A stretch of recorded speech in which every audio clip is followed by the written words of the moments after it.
Hello दोस्तों, तो आज की इस वीडियो में हम देखने वाले हैं इटालियन चेस ओपनिंग में एग्रेसिव चेस टैप को, जिसको खेलकर आप अपने ओपोनेंट को कुछ ही चालों में मात देने वाले हैं। तो चलिए देखते हैं इस चेस टैप को। और चैनल पर पहली बार आए हैं तो चैनल को सब्सक्राइब करना ना भूलें। तो चलिए शुरू करते हैं इस वीडियो को।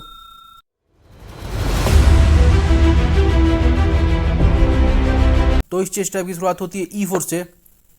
उसके खिलाफ ब्लैक E5 खेलता है और फिर वाइट नाइट F3 खेलता है और ब्लैक नाइट C6 खेलता है और फिर वाइट बिशप C4 खेलता है। तो इस पोजीशन को हम इटालियन चेस ओपनिंग कहते हैं। तो इसके बाद से ब्लैक नाइट F6 खेलता है और वाइट D4 खेलता है और ब्लैक के E5 पैदे को ऑफर देता है कि वो इस D4 वाले पैदे को कैप्चर करे। तो यहाँ पे ब्लैक वाइट के इस ऑफर को एक्सेप्ट करता है और वो वाइट के D4 पैदे को कैप्चर करता है और फिर वाइट अपने किंग को कैसल करता है और ब्लैक बिशप C5 खेलता है और अपने इस D4 वाले पैदे को डिफेंड करता है। तो इसके बाद से वाइट E5 खेलता है और ब्लैक के F6 नाइट पर अटैक करता है। तो यहाँ पे ब्लैक के नाइट के पास 4 खाने हैं जहाँ पे खुद को मूव कर सकता है, H5, G4, E4 और G8। तो ब्लैक अपने नाइट को फिर से G8 नहीं खेलना चाहता, क्योंकि वो अपने नाइट को फिर से G8 खेलता है तो वो अपने किंग को कैसल नहीं कर सकता फिर से। और अगर वो G4 H5 खेलता है तो फिर वाइट अपने F3 नाइट को कहीं भी मूव करके ब्लैक के इस नाइट को कैप्चर कर सकता है। तो इसलिए ब्लैक अपने नाइट को E4 खेलता है और फिर वाइट बिशप D5 खेलता है और ब्लैक के E4 नाइट पे फिर से अटैक करता है। तो यहाँ पे ब्लैक F5 खेलता है और अपने नाइट को सपोर्ट करता है, लेकिन यहाँ पे n% रूल के हिसाब से वाइट अपने E5 पैदे से इस F5 पैदे को कैप्चर कर सकता है। तो यहाँ पे वाइट E takes F6 खेलता है और फिर ब्लैक अपने नाइट से वाइट के F6 पैदे को रिकैप्चर करता है। तो इसके बाद से इस पोजीशन का फ़ायदा उठाते हुए वाइट बिशप G5 खेलता है और ब्लैक के नाइट को पिन करता है क्वीन के साथ। तो यहाँ पे ब्लैक बिशप B7 खेलता है और अपने नाइट को डिफेंड करता है। तो यहाँ पे वाइट सबसे पहले अपने बिशप से इस नाइट को कैप्चर करता है और फिर ब्लैक वाइट के बिशप को रिकैप्चर करता है F6 पे और फिर वाइट रुक E1 खेलता है और ब्लैक के किंग को चेक देता है। और ब्लैक इस पोजीशन में अपने किंग को किंग साइड कैसल नहीं कर सकता है, क्योंकि इस लाइन पे वाइट के बिशप का अटैक हो रहा है। तो यहाँ ब्लैक अपने किंग को मूव नहीं करता है, वो अपने नाइट को E7 खेलता है और फिर वाइट ब्लैक के ऊपर और दबाव बनाने की कोशिश करता है। तो यहाँ पे वाइट नाइट E5 खेलता है, जिससे कि वो इस पोजीशन में अब अगली मूव में ब्लैक की किंग को चेकमेट कर सकता है अपने बिशप से F7 पे।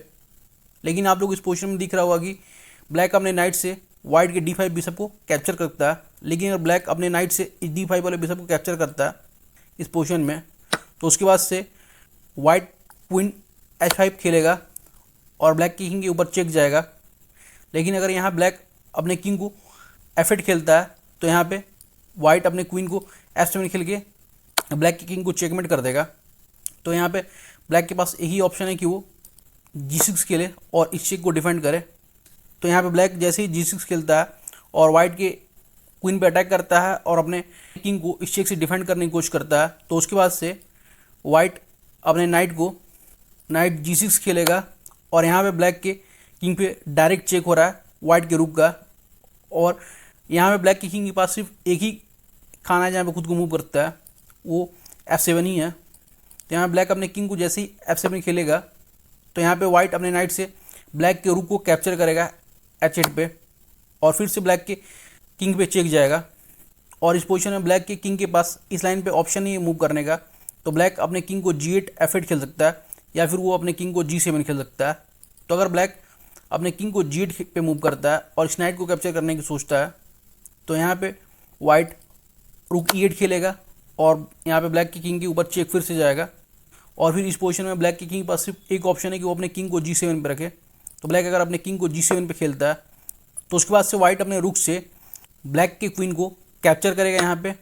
और फिर इस पोजीशन में वाइट विनिंग पोजीशन में है, क्योंकि इसके बाद से अगर ब्लैक अपने बिशप से वाइट के रुक को कैप्चर भी कर लेता है तो यहाँ पे ब्लैक इस गेम को बहुत ही आसानी जीत जाएगा।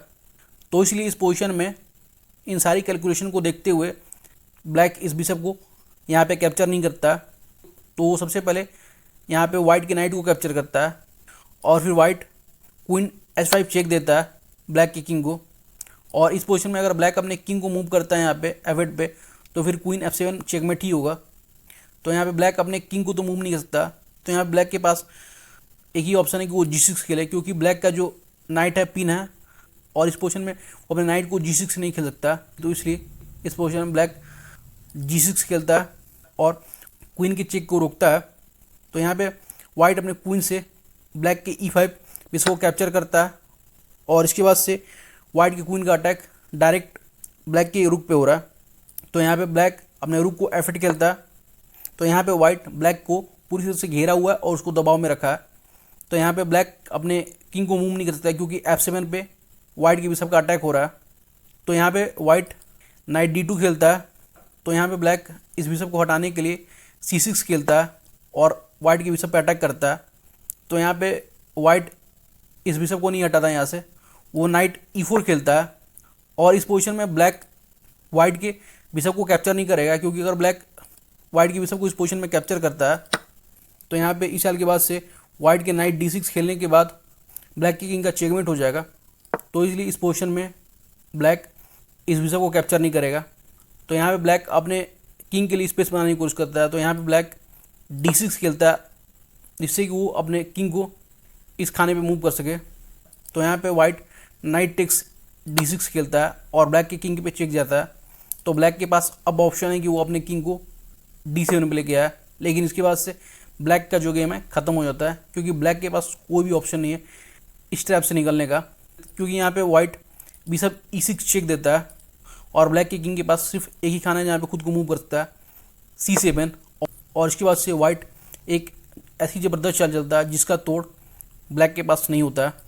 क्योंकि यहाँ पे वाइट अपने नाइट को इस खाने से मूव करते हुए ब्लैक के बिशप को C8 पे कैप्चर करता है और इसी के साथ ब्लैक के किंग के ऊपर वाइट के क्वीन का चेक जा रहा है और ब्लैक अपने किंग को इस खाने पे मूव नहीं कर सकता है, क्योंकि ये यहाँ पे नाइट का अटैक हो रहा है और ब्लैक अपने किंग से इस नाइट को कैप्चर नहीं करता। तो यहाँ पे ब्लैक के पास सिर्फ एक ऑप्शन है कि वो अपने क्वीन को D6 खेले और इसी के साथ ब्लैक के किंग का चेकमेट हो जाएगा, क्योंकि यहाँ पे वाइट क्वीन टेक्स D6 खेलेगा और इसके साथ ब्लैक के किंग का चेकमेट हो गया। तो उम्मीद है कि आप लोगों को ये वीडियो पसंद आई होगी और आप लोगों को इस वीडियो से कुछ सीखने को भी ज़रूर मिला होगा। तो अगर आप लोगों को ये वीडियो पसंद आई है तो इस वीडियो को लाइक करिए और हमारे चैनल को सब्सक्राइब करिए। तो धन्यवाद दोस्तों।